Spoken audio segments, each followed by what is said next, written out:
Hey, thanks for coming. Welcome to the Love Shack.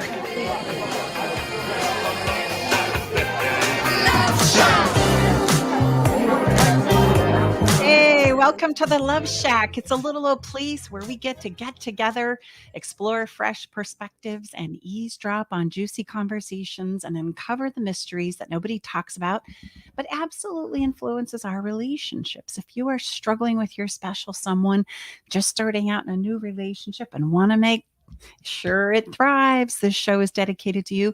Today, this is episode number 67, and we're going to share with you the inside meanings of a name and what a name says about you. We're actually going to be diving into the science of memeology. Absolutely. Hi, we're Tom and Stacey Bartley, host of Love Shack Live. Thanks for joining us inside the Love Shack. And today, we're blessed to have our special guest, Sharon Wyeth, and she is the founder of Memeology. So let me just ask you before I, tell you about her and her wonderful science and my incredible experience of meeting her. Just ask yourself how many different ways you personally have attempted to understand yourself and or your partner at a deeper level. If you're like most of us, you've heard of the Meyers Briggs test where you do the personality, you size it up that way, or maybe the good old, astrological sign to see if we're compatible so that I can understand you, I can understand me.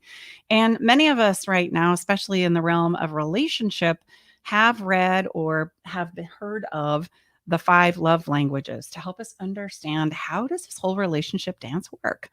We're checking in to see if we're compatible with our partners and spouses, if we're irresistible enough. And so there's lots of assessments and quizzes that almost have become an obsession to see if we can better comprehend our pasts and also predict our futures, especially when it comes to the relationship journey. Absolutely. And you know what the truth is we all want to understand ourselves and our partners better. But sometimes it's hard to know, as Stacey just alluded to, where the heck do we start? Most people don't even think about their names as having any significance beyond what they are called and unaware of the wealth of information that their name holds. But the reality is that I learned from Sharon is actually an incredibly powerful tool, our name is, and it can be used to understand ourselves and others better. So today we are so excited and delighted to have with us inside the Love Shack, Sharon Wyeth. I keep saying Sharon because that's how it's spelled, but she's going to tell us all about that. She is truly an internationally recognized name expert, and we're going to be talking about all the ways your name can share insights and details about a person's personality, health, life core lessons, and even expose how they love. Dun, dun, dun.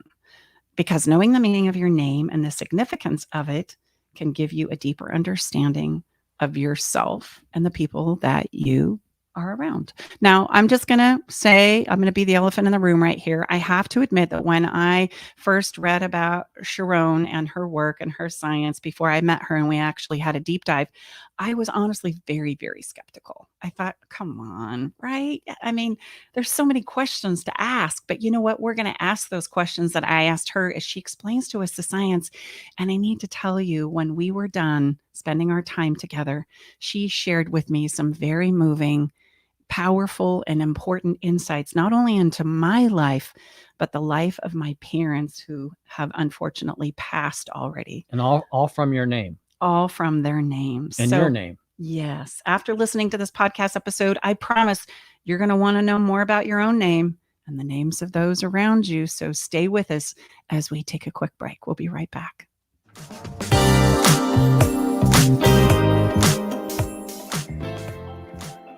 I met Stacey and Tom about 2 years ago. I was at a point in my relationship where I was ready to file for divorce. Not that I wanted to, but I just felt hopeless and helpless. I'd been through other counseling and coaching and didn't find any success. With Stacey and Tom's methods, I was able to eliminate insecurities, set boundaries, plant my flag, eliminate rabbit holing. I was separated from my wife for a year, and I have since moved back home for the last 6 months now. I still refer back to a lot of the teaching that Stacey and Tom provided, and it's helped me. It's well worth it. Learn the simple 3-step system to rescue your struggling relationship by registering for Stacey's brand new free workshop. Reserve your seat by going to staceybartley.com/workshop. Are you ready to venture off the beaten path, expand your mind, raise your consciousness, and open your heart? Allow me to entice you with interviews with amazing souls from around the world. Indulge in history, mystery, science, and spirituality. There's weekly skin tips, live esoteric readings, and answers to life's burning questions. So come join me, Sakura, your host, intuitive medium and spiritual hypnotherapist, each Wednesday at 2 to 3 p.m.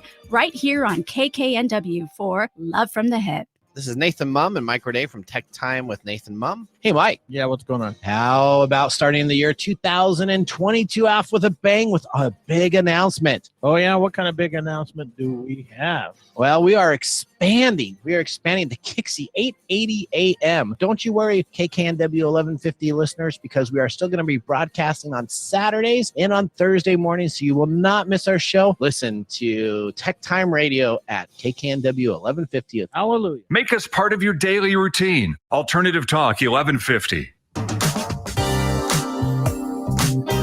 Welcome back inside the Love Shack, episode 67. Happy to have you here. We're Tom and Stacy Bartley, along with our engineer, Eric Ryder. Happy to have you here, and we're going to jump right into the heart of the matter. Yeah, we have with us, and so delighted and excited and lucky to have Sharon with us. She has dedicated her life to the study of names, and she's here with us right now inside the Love Shack. And her knowledge is going to be incredible. I was so inspired by her when I met her, and I get to share her with you now. So I couldn't be more delighted.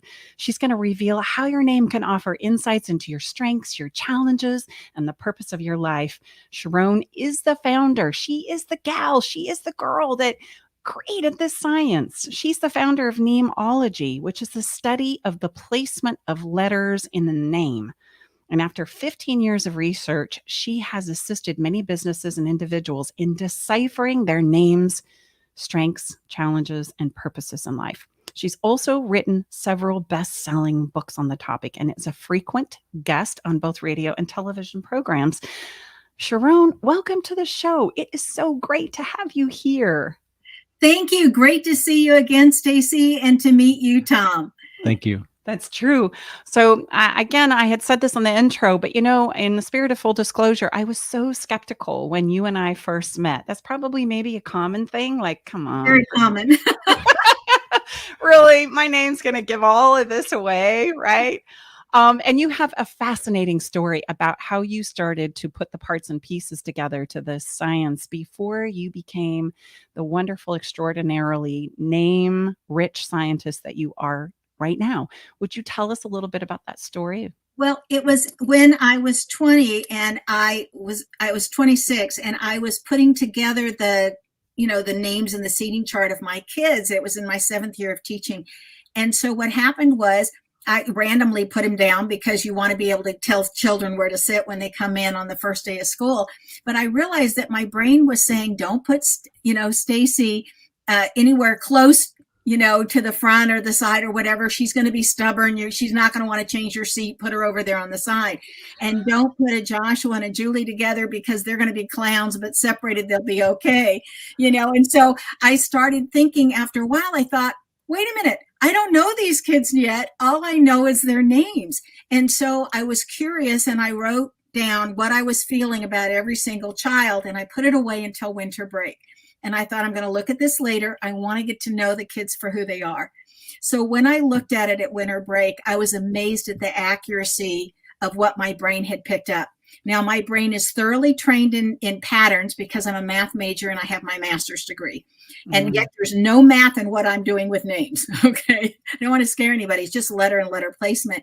And so I started saying, okay, my brain's picked up something. How do I make what's unconscious conscious? And that's what took me 15 years to figure out all of the patterns. And then it got tested in over 70 countries over the next 3 years. Yeah. So all this to say, she knows what she's talking about. And I love that story because it's something that just kind of unfolded naturally in your life, and having that beautiful brain math that you do, you can see those patterns unfolding, and good for you for trusting it so that we can all be the beneficiaries of that. That's incredible. Well, I think it was a joint thing. I always say with spirit, I want to give spirit credit because I was a meditator since I was 18. And so I would wake up every morning at 4 o'clock in the morning and I literally received hints. I would see, have you thought about this? Did you put this one together yet? I mean, I was being helped all the way along. Wow, that's incredible. That makes it even more impactful. So tell us a little bit about the science. If you could start to uncover some of the science so that those listeners who are here, we can look at, okay, tell us some combinations, right? Tell us some combinations that will help us understand what it is you're actually doing here. I loved what you said. It's the placement of the letters, right? So it's where they fall in the spelling of the name, right? Right. So if you're looking at the single letters, it's important to know whether it's the first letter in the first name, which gives us our first impression. So S's for Stacy and for Sharon is just that it says we're smart. And that's going to be a first impression. Then if it's T for Tom, it's going to be he's going to go to the top. If he's not on top, he doesn't want to do it. The only time you're going to see him in the middle is when he's on his way to the top. Because if he doesn't think he's going to land on top, he's not even going to start with the first step. Okay. And then the first impression with Eric, we want to include him, is that he's just a hugger and emotional, and he just loves everybody. Okay. So that gives us our first impression of somebody. And then we go to the first vowel of the first name, and that's our communication style. And it's like what kind of gifts we like, how we deal with money, what needs to be shown to us so that we feel loved, what needs to be, how we give out love, or how we think we're showing our love. There's so many things in that first vowel besides our communication style. Okay. And then that's why I always say from the bedroom to the boardroom, once you know somebody's name, you know everything because it's all in there. Okay. And then we have the last letter of the first name. And that place says what people are going to talk about you first behind your back. Okay. Interesting. So wow. With Tom, it's that he does everything to the extreme. What he likes, he really likes, and what he doesn't like, he's not going to do. M. That's M, people. Okay, that's the M. And with Stacy, with the I, it's that she can handle a lot of attention. Some people shy away from attention. My first 3 years of teaching, I literally memorized, because I was so shy internally, I literally memorized every day what I was going to say. So if a child said something or went something off, I go, oh my gosh, where am I in my place? Here's my script, because I was so shy, and it took me 3 years to figure out they could not ask me a math question I couldn't answer, and then I started calming down. But it's like, I didn't want the attention. I just wanted to share the knowledge, so it's that I that says, it's okay. Bring the attention here. I can handle all of it and a little bit more. Okay. That's not me, right? Okay. Okay. And then with Eric, is it a C or a K at the end of Eric? It's a C. Okay. So the C says that he's very well balanced between his masculine and his feminine principles. He can do both. He can be very loving and giving like a female, and very masculine and macho like a male. He can do both. He's very well balanced. A true Renaissance man. Yes, absolutely. So that's the last letter of a C. Okay. Then you have what I call the middle letters. Those are all the letters that are left. Okay. And you look at them one at a time, and you say, these are the subtleties. These are the hidden things. These are the ones that we don't know until we get to know the person a little bit longer. They take longer for us to discover. Then, just like in the classroom, where if you're sitting next to somebody that you really like, you're going to act one way. But if you're sitting next to somebody you don't care for, you're going to act a different way. Okay. So the letters, once you learn them in their individuality, you have to learn how they play with others. Okay. So let me take a CH so that I'm not insulting anybody that's on the air with us right now. Okay. That sounds like a really good idea. So a C says that I'm charming and charismatic to cover my need to be in charge and in control. See, I have a mnemonic device on how I remember everything. Okay. So they like to be the one in charge. It's got to be their way. So then the H says, this is my holy letter. I leave it to God. I go with the flow. I get in the river and see where it takes me. So now let's put the C next to the H. Do we stay in charge where we're the one in charge, or do we let go and let God? So with the CHs do everything the hard way, because they're battling inside. How much do I have to let go? Because I don't really want to, but I know I have to, type of thing. And how much am I going to hold on? So they do things the hard way. So whether in the double letters or the triple letters, it doesn't matter where in the name, the placement doesn't matter. Okay. So it could be like Cheryl at the beginning of the name, the CH, or it could be like Michael in the middle of the name. but that would just mean that they do things the hard way. It also helps their memory, because if you do things the hard way, then you remember how you did them. So you go, oh, last time that was so hard. This time I'm going to do it differently. But if you don't do it the hard way, for these people, they go, oh, that was so easy. How did I do that? I don't remember. So they do it the hard way. Lots of contrast, we would say. Lots of contrast to choose from about, okay, that didn't work. Let's try this. Well, okay. And I was, excuse me, but I'm just having some powerful Tell us, Tom. ahas, because my first name is Charles. Oh, well, there you go. The CH. Oh, that's right. She thought she was picking on somebody that wasn't in the room, but No. I guess, surprise, surprise. Oh, that's very powerful. Wow. I mean, that's, my parents gave me that name. I've used Tom, which comes from my middle name, Thompson, but Charles, CH, you're speaking to the core of who I am, because I'm a pretty intense guy who's done a lot of hard things, a lot of hard manual labor. I know hard things. And he's very, very spiritual. Like, if there's there's anybody that keeps me balanced, is him going, okay, now honey, come on. I'm a little fiery. I can get fired up. Stay in charge, right? We're going to do it. We're going to do it this way. And he's always like, Stace, let's think this through. Okay. Just calm down. Let's not rush into anything. But because he goes by the first vowel of O, that's the nurturing vowel. Think of it in Tom. That's the nurturing vowel. Those are the ones that nurture everybody around them. They know how to love and take care of people. On the other hand, they expect loyalty back in return. Oh, sure. They're not loyal back. That's just hurtful, because look at how good they were to you. And really good communication between the two of you, because his real first vowel is in Charles, which is an A, which matches yours, which means the love potion is the same, because you got the same first vowel. Oh, so if you have the same first vowel in your name, let me make sure I'm clear about this, and our listeners are too. If we have matching vowels in our name, then you're calling that a love potion. It is, because you understand each other, because you have the same communication and your same way of how you show love and how you receive love. And that's really important. And then there are compatible letters. Okay. So tell us about the compatible letters. Okay. So compatible letters, if the first name was really an O, okay, the most compatible letter with an O is an E.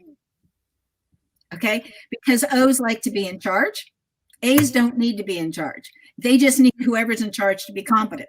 So that's different. As long as you're competent, be in charge. Who cares? But the O says, no, it's going to be me. I want to be the one in charge. Okay. So with Tom, with you going by Tom instead of going by Charles, you're going to go in and out of that. Yes, it needs to be me. No, it's okay. You're competent, because you've got both. So you balance. And it literally says, when you go by your middle name, that those are intermittent behaviors. They're not still as strong as your first name behaviors. They're not going to come in as often. The others are going to be running underneath. Okay. So we did a huge study. I have a team that, God bless them, that works with me. And we did this huge study of looking at marriage records and who had stayed married the longest and who got divorced the soonest and everything, trying to figure out what the patterns were. Yeah. Right. So the longest married people was when an O married an E. And the next longest married people were when A's married A's or I's married I. I's married what? I didn't catch that last part. I marry itself. The I marries the I, or the A marries the A. Okay, so E and O is the best combo. A and A is the next best, and then I and I. Actually, though, is O married it? Does it important on the O marries, or I guess it goes O and an E, and it doesn't matter who has which. Okay. Doesn't matter which person. You just want the O and the E. What's really interesting is the most challenging, and what we found fascinating, was when the O's married an O, because a lot of times you think, oh, I want to match because they really get me. But sometimes the match doesn't work because O's both want to be in charge, and you cannot have two Indian chiefs and no Indians in the marriage. No, that's true. I've always loved that saying. I grew up with that marriage. So I'm curious, do you find that, like, in our culture, traditionally, the woman takes on the man's last name? Does that have any impact on, changing some of your personality or characteristics? Okay, so the essence of who you are is in the first name, and then the middle name is what you brought in also with you. But the last name designates your environment. So you have your nature in your first name and your nurture in your last name. So when you're changing your last name, what you're really doing is saying, whom I'm listening to, my environment has now changed. And in fact, when you get married and take on somebody else's last name, you're literally saying, I'm not listening to my parents and my upbringing anymore. I'm now having more, this person now has more influence with me. Wow. And then how about the hyphenated last, the hyphen? That means I'm not giving up a thing. I'm still listening to everybody. I'm just adding more in. Do you see what I'm dealing with, ladies and gentlemen? It's an adventure every day. But we have an A. Thank goodness. So now, Sharon, if we've blasted people out because they're doing the quick combinations here as they're joining us wherever you are, like hopefully we haven't blasted people out because they realize they're incompatible name wise. No, seriously, I know you run across this. So now what do we do? Okay, so the only one that's really difficult between the two vowels is the O with the O, because you got two Indian chiefs. However, if they will decide who's in charge of what, and the other person never gives advice in that area that they're not in charge of, they can make it work. Never is a really long time. I can see that might be something we need to practice, right? But I like that because, we do that to ourselves, right? It's like, oh, it's over. See, we don't, that's the whole problem. No. That's not what we're saying here. We're saying, I'd love to remind our listeners that I want you to look at this like a snapshot in your life. It is one element that we can look at to get an understanding on who we are and who we are in love with. Okay. So it's not the whole picture. It's just a piece of the picture. So use it to your benefit, not to your demise. The best part, Stacey, you're going to love this, is that not only can you compare two names and see where the potential conflicts are, the solutions are always easy and they sit in the names too. Oh, tell us about that. Beautiful. Wow. What a great rest of the story. Right. Okay. So sometimes HR companies will call me not only to help them choose who they're hiring that will fit in with the team and that they'll have the skills needed, but they'll come in, they'll say, these guys aren't getting along. What do? We want to keep them both. So the one that I loved the best was from this tech firm, and the supervisor was a micromanager. Okay. And just needed to interrupt all the time. What are you doing? Who are you talking to? How to go with? Keep me up to date. And just would nag people. Now, people with the first vowel of O's and E's hate to be nagged. Okay. You do not nag these people. Okay. So the technician that everybody loved, because he was the first vowel of an E and he emotionally relates to everybody with that love, just like Eric. So everybody loved him and he was doing really well, but he said, she nags me all day long. I want to quit.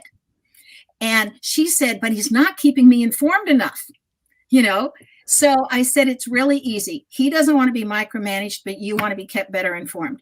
So how about if at the end of every day, you do not pick up his phone call and he calls you and he gives you a summary of the day. I met with this one and this is what we did for them. And I met with this one and this is what we completed for them. And this is our next step. So you get a 5-minute summary at the end of every day. So all the news is coming in with the promise that you never call him during the day and interrupt his flow. And that was 5 years ago and they're still both employed. Wow. Well, so tell us about who needed to be informed. What letter is that? That's the first vowel of an A. So it would be like an Ashley. It's any place it starts. Yours is the first vowel of an A and it's the third letter in the name. Oh. Okay. See, with the name Charles, it's the third letter in the name. With the name Sharon, it's the third letter. You've got Sarah with the second letter, or some like Ashley, it's first letter. It's just the first vowel. The first vowel. And those are the ones that need to be well informed when they're put in charge, because if not, they'll become micromanagers. They'll micromanage you and everybody kind of pulls away. Now, people with the first vowel of an S. Okay, I love this. In fact, anywhere if you have an S in your name, in your first name or your middle name, what happens is these are the guys that I call that are school smart. Okay, they do well in school. They learn well from others. When they're learning something new, they want the teacher like right there. They have no patience waiting for their turn for an answer. It's like, if I have a question, I need the answer now. But the minute they've caught on and they think they've got it. Now it's go away, leave me alone, don't micromanage me. You're sitting too close, don't breathe on me. Go away.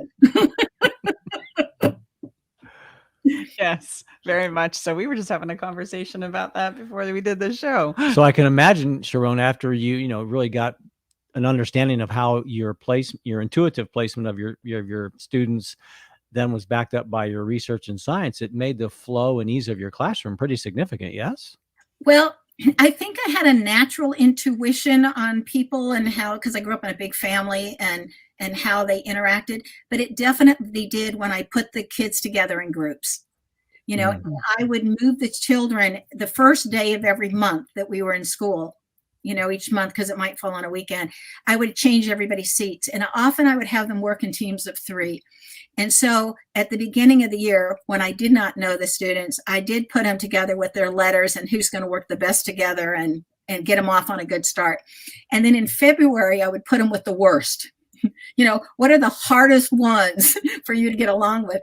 And I would tell them, I'd say, it's just as even more important, but absolutely as vital important as learning your math, is learning how to get along with everybody. Mm-hmm. So I've given you the shortest month of the year with the most challenging people in the room for you. And if you manage to get along for the month, you don't have to sit with them again. But if you don't, you'll also get them in March. And how did that's genius. How did that go when you would do? My students year after year would always say, first of all, because I moved them all the time, they didn't have ownership on a chair. Because if not, it's like, don't touch my chair. And everybody realized every chair belongs to everybody. But what my group would always say is, I've never gotten so well along with everybody in the classroom. Wow, that's so great. But we did a lot of things differently. Like if I would have them stand up when they gave me an answer, I don't care how old they are. And then I would snap my fingers as long as their answer was going in the right direction. And the minute they go wrong, I'd be quiet with my fingers. And so what you would find is within the second or third week of every school year, everybody would be clicking their fingers while they thought they were given a right answer, and then all of a sudden the classroom would go quiet. And then we always said, do you want a do-over or do you want to call on somebody else for help? You always get your choice. Who's willing to help? We teach a lot of that in our work. Yeah, we teach a lot about do-overs in our work. So because this is so new to our listeners, I think it would be really helpful if we invited you to just go back and review with us again some of the basics of what you just taught us. Like, so the first letter of the first name is, I want you to do this. So the first name is this, the middle name is this, the last name is this. Okay, so the first name is the essence of who you are. The middle name, if you have one, is where you disappear under stress. That's who you become. Okay? So that would be the people that change under stress. Then your last name represents your environmental influence. So how we do it is we drop the first name and the middle name into the last name to see what the influence would be. So another way of looking at that is the first name is the ingredients you have in your kitchen, in your cupboard, and the last name are the different recipes you can make out of those ingredients. Okay, so you can pick. Then the vowels in the name represent your emotions. The consonants in a name represent your attitudes. Okay, so we break it down that way. And then if it's a singleton letter, the placement is important. The first letter is the first impression. The first vowel is your communication and your love language. And the last letter in the name is the lasting impression, or what I jokingly say is what everybody talks about you behind your back. And then the middle letters are what you find out as you get to know the person. And then you have the subtleties, which are all the combinations. Like I said at the beginning that Stacy would be stubborn. Well, that's the ST. Okay? But stubborn people are also, that's the challenge in the ST, but there's always a benefit. There's always two sides of the coin. So the benefit is that the ST is persistent. You will find a lot of people that are doctors and lawyers and things that take a long time to develop. They have an ST in their name because they have the perseverance to keep coming through. Don't give up. I'm curious about an AN, an ANN. Is wanting to make the world a better place. So the people that have an AN in their name really want to improve something. I always joke that if somebody wants to come borrow my pots and pans or, like another cookie sheet or something, I always go, no, you're going to ruin it. And I keep my stuff really clean. However, if they have an AN in their name, I know it's going to come back just as clean or cleaner and with cookies on it. Now, the health predispositions are also in a name. So an AN, if you have that in your name, says that you're going to have your weakest link is actually your immune system. So if the AN is in your first name, it says in this lifetime, your habits can cause your immune system to go bad. If it's in your middle name, it says you came in with a weakened immune system. And if it's in your last name, it says that's in the DNA. That's coming through. And whether it activates or not will depend on what your choices are. That is so fascinating. So I remember in our conversation, you were telling me about my father, and because my father passed away when I was so young, for our listeners, this is always a conversation that if I can get a little glimpse or window into his life and who he was, I'm all in, because I didn't get a lot of time there to discover elements about my father. And the interesting thing, Sharon, that you brought immediately to my attention, and by the way, his name's Billy Donald. Sharon immediately said, there's something that happens that causes him to die, and it's an accident. And I said, oh my gosh. And she said, is he still here? Is he still? No, he died when I was really small. The fascinating thing about that she knew right away without me telling her anything about my dad, because of his name, was that my dad back in the 1970s got sick with cancer, and they were doing cancer experiments, and they ended up killing his bone marrow. And they accidentally killed him because they were giving him too much. They didn't know, because he was a big, strong guy. And in that moment, you had my full attention, right? It was like, oh my goodness, there's no way that you could have just made that up about my father, or there must be something about this name thing. And of course, then you went on to share other wonderful things, but there really is something to the science. And you may be wondering, listeners, just like I did, okay, so wait a minute, I don't choose my name though. That's something that we don't feel like we have control over, because we are given our given name when we're born, and our parents do that job for us. So what if they get it wrong? Like We don't, because this is what happens.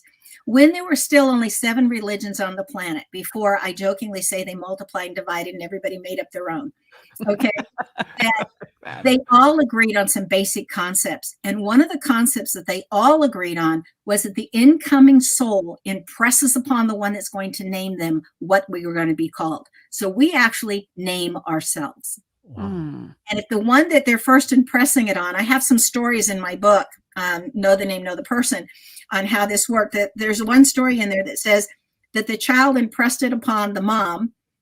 The mom got the middle name wrong. So the child went to the dad and impressed upon the dad. And so both parents woke up and said, I think our kid came to us last night in our dreams and gave me the name. And so both went in separate rooms so they wouldn't influence each other, and wrote down the name. And the mom wrote down Joshua Jedediah, and the dad wrote down Joshua Jeremiah. And then the dad said, well, usually you get these things better than me. We'll go with Joshua Jedediah. Well, 2 weeks, and they called him Joshua the whole way through. They hadn't had a sonogram. They didn't know it was a boy, but they had both received this masculine name. So anyway, 2 weeks before the child was born, the dad had another dream. And the dad said, he wants to be Jeremiah. He does not want to be a Jedediah. So they named him Joshua Jeremiah. But that's not the end of the story. Before the kid was 3, you're not talking to a child on how you gave them their name. You're not telling them those stories yet. Exactly. And mom was working, and the dad was away on business trip. Okay. And the mom was out at night, and the child came out, and said in the middle of the night, and the mom was startled because she hadn't heard her, the child get up. And the mom says, oh, what can I do for you? What do you need? And the child says, you almost got my name wrong. And of course the mom's going, what? What conversation are we having here? And so the child went on to explain that he had to go to the dad to make sure that he got the name that he wanted. And those kinds of stories I have heard all around the world now, on how souls made sure that they got the name they wanted, and the kids, when they were young, did something to literally validate it. Wow. I think for me, in naming my 6 children, it was always the place where the father and the mother could agree. That was kind of what I used as the benchmark, that I like it and you like it, so we're good, right? I can't look back and say that I was actually inspired, but they always come to you, which is interesting, right? They do always come to you if you're thinking about them and you start tossing them out, right? And no, no, no, no, no. And then there's this agreement. So do you think that once the agreement between the two partners kind of happens, and everybody feels good about it, that's some parents don't talk with each other about it. One just says, this is going to be the name. And they go, okay. The other one says, okay. You know, I know that for my own first grandchild, the parents talked over and over again because they could decide on the two names, but couldn't decide on which one came first and which one came second, which was going to be the middle. That's fascinating. I know my daughter, who has also 6 children, she would tell me consistently, it would just come to her in a dream, and she would have the dream and then she'd wake up and know the name. And that's what it was. So Sharon, share with us, your best ninja tips to use this incredible science, specific to our intimate relationships. How would you, advise empower us to use it?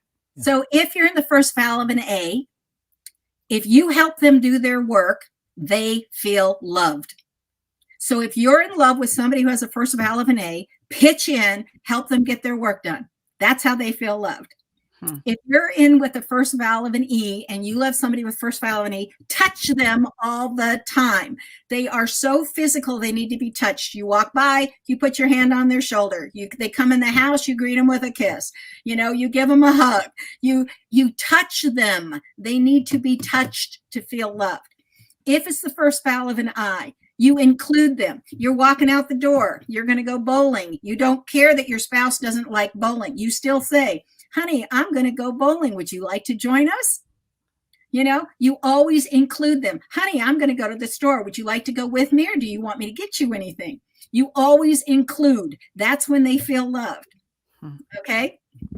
If you have the first vowel of an O, you spend money on them and you bring them treats that they're not expecting for no reason. And you are verbal. Oh, honey, I love you. Oh, you're gorgeous. Oh, you're just so magnificent. Oh my gosh, I am so lucky to be married to you. It's verbal. They need to hear it all the time, how much they are adorned. Okay. I love that.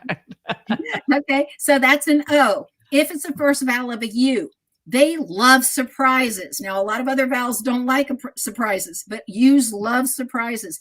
And it's, where are you taking me this time? So if you are married to a U, if you could plan a weekend escape and simply tell them what kind of clothes to pack or pack for them, come home and say, honey, the suitcases are in the car. We're going away this weekend. I got the whole weekend planned. Oh my gosh, that person feels so incredibly loved.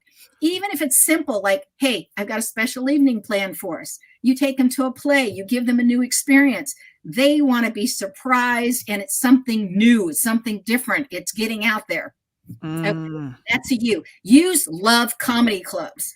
That's one of their favorites, guys. Interesting. That's interesting. They love to laugh. Wow. Okay. Now, if it's a Y, they want unique experiences and unique gifts. So if something's handmade, if you went traveling and you saw something that you can't buy in the local store, bring it home. Something that's so different from everybody else. Or take them on a trip, take them on an adventure, plan it. Just the planning of it gets them excited, and they know that they're loved. So you can plan for 6 months and make that one trip good for 6 months of love. That's a good super tip, listeners, right there. It's the planning, especially if you're with a Y. That's awesome. Right. So it's literally, if you know how the person you care about receives love, then you can provide love to them in the style that they understand they're being loved. Gary Chapman should have spoke with you before he wrote his 5 language book. That could have been an empowering combination. I really like that, though. That's how they receive love. Yeah, I like that too. It's not how we show love; it's how you receive love. Can you do the same thing and walk us through the communication, right? Nuances. You had said something. Is it the second vowel or third vowel? I'll make it really easy. This again is in the first vowel of the first name. This is such a powerful letter and placement. that, and I got so many questions on it that after I'd written the first 2 books, the first one on how you can tell the personality and the second one on what your purpose is, how you can tell what your purpose is, I wrote a book just on the communication style, and it's called Know the Name, Know How to Connect, and it is free. You can have access to it free on my website on knowthename.com. Any page but the homepage, go to where it says get the access to the free book. And they'll give you a password, and you can go right in and read the thing. Okay. I decided to ask this question because we all think that communication is the number one challenge in our relationships. And it is. It plays a huge, huge role. So I thought, I remember you saying something earlier in our conversation about communication. I thought, I want to circle back around to that. Right. Well, it's so important, and it all lays in that one vowel. There's only 6 vowels. So it's a short book, but it tells you how you receive love, how you send love, what's your communication style, what's your partnership style. You know, some people are codependent. Some people are independent. You know, how do they work? Some people are passive aggressive. You know, what's your style? All of that's sitting in that first vowel. So I wrote the whole book on just the first vowel, and I literally give you access to it for free because I think communication is so important. That's so cool. So talk to us about the communication. What can we learn about that? So is this the same vowel? So is this the same first vowel that tells me about my communication? The first name. And if you have, and now I'm dyslexic, so I always have to think twice on this. But if you have an A, an O, or a Y, you want to get the work done, the business at hand, then you want to play afterwards. Okay. So don't waste their time with, hi, how are you? They're already saying you're wasting my time. Get to the point. Okay. Don't give a lot of flowery whatevers. Just get to the point, get the work done, so then they can go play.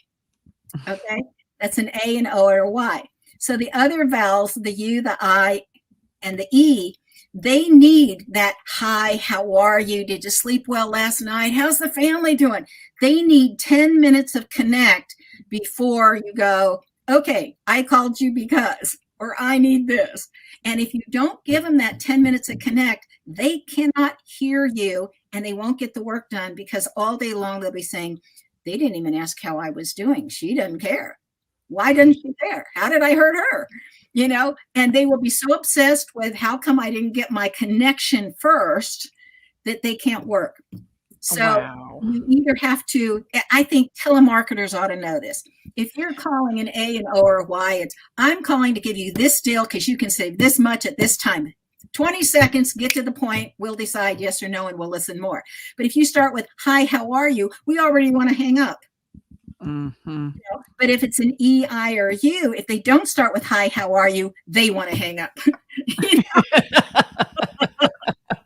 And Sharon, I just have to ask, so that's fascinating. So as you know, with your years of developing your mastery and deepening your mastery, have you had any surprises, or does it just deepen and confirm what your original science pointed you to? It just keeps adding to it.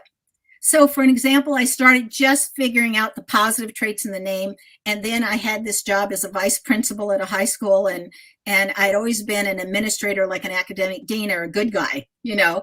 And so I was always doing the positive things. And here I had to discipline the kids. Now, discipline naturally came to me in a classroom because all my kids naturally behaved. You know, they didn't get out of line. So now I was seeing all the underbelly. And so when I got through with that job, I thought, oh, there's letters in the name now. I've got a lot of data on the challenging qualities. So then that came along. And then after I figured out the personality ones, I thought, well, we ought to be able to tell why we're here. What's our purpose? There's got to be spirituality hidden in the name too. So that became the second book. And like I said, I got woken up every morning at 4 o'clock and given hints and went on. This is why it took 15 years. It was like, oh my gosh. There's more.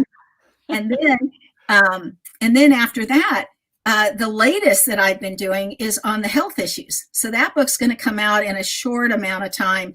It's in the stages where it's getting proofread and suggestions made and, you know, all that stuff from others so that it can be corrected before it goes out and gets formatted and whatnot. So we're close. So that'll come out, and that's literally the health issues that you inherited through DNA or that you can create for yourself. And my thinking is, if you know your weakest link and you take care of your weakest link, your body will take care of the rest. Wow, that's going to be so empowering. And the other thing that I'm fascinated every time I talk to you about what we can uncover about our names. That's just and most of us, what's interesting is we love our names. Most of us love our names or love to be called our names, right? There's a Dale Carnegie quote that says the sweetest sound of a person to a person is the sound of a their name. person's name. Yeah. Yeah, that's right? chapter 2 of how of how to win friends and influence people. Yes. Yes. And so there is always, if we think about it, something very intrinsic and near and dear to us about our name. And I have a brother-in-law who uses names as an intro to creating connection and teaches workshops on how to remember people's names, ask them where it comes from, the origin, the meaning, etc. And we've been out to dinner with him, and we'll spend 2 hours talking to somebody just about their name. So this is a fascinating thing to dive a little bit deeper into it. And is it tell me what the consonants mean again? The consonants are your attitudes and your emotions are your vowels. And speaking of talking on names, that many people will call me and say, I'm pregnant, we're pregnant, and here's our group of names that we're thinking about. And I will simply say, this is what you're going to get with this one, and this is what you're going to get with this name, and this is how it's going to be with this name, or which ones are most compatible with you. But the thing is, I really prefer when a family chooses the name and then calls me, because I can look at the name and see what this soul is all about and why this soul would pick those parents. So it's a great gift for pregnant people. What is it that this soul wants to learn from each parent? Why would they pick you guys as parents? And then I also look at the name and say, if we could swap out a letter in the spelling, we can make the same goal for the soul and make it easier to learn. Wow. And then that has impact actually on the child when they come into the world. Exactly, because every time you hear your name, you're hearing the vibration of that name, and the corresponding aspects that go with that vibration are then what manifests. Wow. Okay. Well, now that we've all had our minds just completely blown by Sharon, please share. This has been incredible, but we'll have to have you back. Please share with us again where people can find more about you and your awesome body of work. It's know the name, because once you know the name, you know everything there possibly can be. You're not meeting any strangers. And if you're in a place where you cannot write down the name of the website, just think, when you get to a place where you can, you think, I need to know the name of that website. And then you can go, oh yeah, that was it. Know the name. That's a great anchor. That's knowthename.com. Sharon, thank you so much. Yes, it's been such a pleasure to have you here. You guys go get your free copy on that communication. It's always such a pleasure, Sharon, as I've already said, and I'm going to say it again because I mean it from the bottom of my heart. It's always such a pleasure to connect with you. And every time I do, I learn something new. And every time I do, I just go, right? My mind is blown. And you might need to listen to this because she has given us a lot of value here. And because Sharon is very smart and starts with an S, she talks very fast. And so you might need to listen to it to kind of pick up everything that she shares. So don't hesitate to do that. Thank you so much, Sharon. We look forward to having you on the show again. My pleasure. Thank you, Stacy. Great to connect with you again. And it was great to meet you, Tom. And hello, Eric in the background. Thank you. Eric the lover. Exactly. We're going to take a quick break. We'll be right back. Oh. Wow. Hey, babe, did you know that the average couple spends only 2 hours a day with each other? And the majority of that time is spent eating, watching TV, and surfing social media rather than connecting with each other. And if children are involved, my gosh, it's even less time than that. I know, babe. That's why you created our conversation cards for connection, because they're the perfect conversation starter. So the next time you're sitting on the couch, rather than turning on the TV or grabbing your phone, pull out a card and get ready for some good old-fashioned laughter and love and connection. Yeah, you can get your cards at stacybartley.com. Want to hear something different from talk radio? Keep your dial on Alternative Talk 1150. Welcome inside the Love Shack. Tom and Stacy. Whew, man, wow. my brain is still smoking, but we're going to jump right into the follow the fun, see if we can kind of modulate that chemistry, if you will. That was incredible. Absolutely incredible. Okay, so that was fun, but now we're going to add more fun. Typically, we kind of say, okay, let that sink in. I guess I need to say that again, but hey, I have some really fun ideas for you.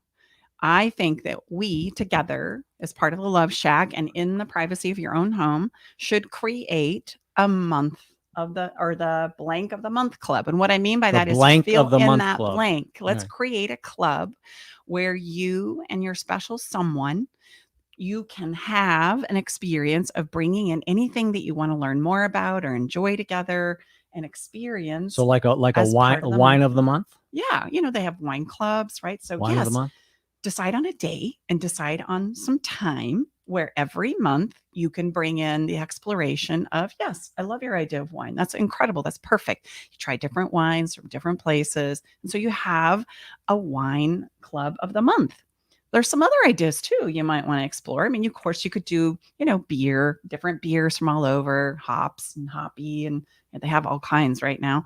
And whiskey, but if we were to switch from the beverage, right, we To could other expand our places in life, thinking yes. about, maybe the board game if you and your partner want to explore different How board about games and puzzle? enjoy that. Puzzle of the month? Sure. Yeah, you could do a puzzle of the month, put it together and enjoy it, and then get a new puzzle as part of the club for sure. What about takeout? You could try different takeouts. That'd be a great thing. And, what about lingerie? You could do a lingerie club for the month, different piece of lingerie that you get to pick out, or maybe you take turns picking it out. It's all part of the lingerie club of the month. And, you could probably do a sex position of the month too. You could say, okay, we're going to try this, right? We're going to try this. We're going to try this. This is the day. Careful. Eric's got his hand on the button. No, he doesn't. You can do it with anything that you want to explore and dive into and experience together. So go ahead. Come on. Choose and put together your club of the month. Good old novelty and play. Mm-hmm. Absolutely. And hey, the first of every month, we do a giveaway for people who are on our fun list. And if you aren't on our fun list right now, you should get on our fun list because we have a lot of fun there in addition to giveaway prizes and gifts. And you can do that on our website. So gosh, come on over. Let's land step this into- episode. And you know let's how we do land that. it. If you're a regular listener, first of all, thank you so much. If you're a regular listener, we really appreciate you spending time with us. It really means a lot to us. It really does. Mm-hmm. And we love to give you the feeling part too of the conversation. And I have to tell you, this song for this episode, this theme song kind of really challenged me. I had to kind of sweat a little bit and roll up my sleeves and get after it. I could hear Stacy swearing out in the room here last night because that's when she always picked. A lot of times but she picked it last night. I heard a lot of. Is that the S or the T part? I'm Yeah. not quite sure in the name, but anyway. It was kind of a battle. It was a battle. And I think I came up with something really good. It's Alicia's key. Oh, honey, I can't Singular. say it. Sing Alicia Keys. Key. I was saying with an S. Oh boy, see. You don't know my You name. don't Sounds know my pretty name. relevant to me. Yeah, it was really relevant. And when I listened to the song too, I love how she says, we go round and round, right? Trying to connect because you don't know my name. And she kept trying to give him her name. And I just thought that was kind of really fun. So check that out. You can check that song out on our website as well. We create a song for every single episode. So don't miss it. You can go back and see all the conversations through the Maybe, lens of music. we've said this before, but maybe for this episode, listen to the song first to really get you in this place because there's a lot coming at you. I'm a fast twitcher, I've been told, but man, I'm telling you, wow, that was a lot coming at me. I was twitching fast. Yeah, me too. And I was like, okay, repeat that. And so, Sharon is brilliant, as you can tell, and it would behoove you to check out her books and do a deep dive if this is something that fascinates you and that you want to learn more about. And she's so generous with her time and her talents. And so go grab that free copy too. I can't highly recommend it. If anything, this could be your club for the month. There you go. You could say, hey, let's look. Let's this dig month. into this whole name Yeah, thing. let's look and see what our strengths and our weaknesses are, and our health and our potential. It's just a fascinating science that every time blows my mind. So, all right, I guess it's time for us to land this and to say goodbye once more. It's such a fun time and a fun experience for Tom and I to be here with you. And thank you so much for listening in. And gosh, if this episode has touched you and you feel inspired to share it, I would invite you to help us spread the word by sharing this with your friends and your family and people that you feel like would benefit from the content and the conversations that we have here in the Love Shack. That would mean so much to us to help us spread the word. We're here to bring a little bit of love and make the world a little better place. And that's why Special we do thanks this to show. Sharon Wife. Yeah. And I mean, just again, that was really powerful. would never have expected that. Yeah. And if you have a conversation that you would like to have talked about here in the Love Shack, and or a question that you would like us to talk about and discuss that you're wrestling with currently in your relationships, we'd love to hear from you. You can go ahead and post that on our website as well. Or you can reach out to us privately. Just reach out to us at love at stacybartley.com. And we'd be Eric, honored what did to you serve. think about all of that? Love for you to chime in as we say goodbye. I knew you were a lover. I knew it. I absolutely knew it. Now I have the evidence to prove it. Does that ring true? Yeah, I can't really argue with that. Nicely said, sir. And the Renaissance man too? Yeah, absolutely. I don't know about that, but I try. We're going to have to bring Sharon back on here and say, is this part of the E? Not wanting to kind of step in and say, yep, that's me. Boom. All right. Well, thank you so much, everybody. We will be here same time, same place next week. Grateful to be with you. And till we see you again, have a fabulous next week and get that monthly club going. You're going to love it. I promise. I know it sounds kind of goofy on the front side, but you're going to love it once you do it. We'll see you soon. Bye-bye now.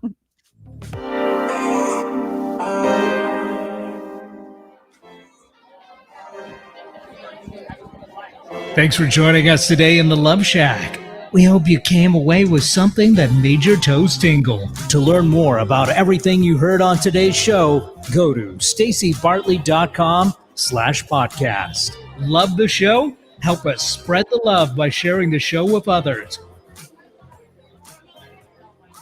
Okay, everybody, time to go. We got to close the doors to the Love Shack for this week. You don't have to go home, but you can't stay here. Come back next week, though, and join us for another edition of Love Shack Live with Tom and Stacy Bartley.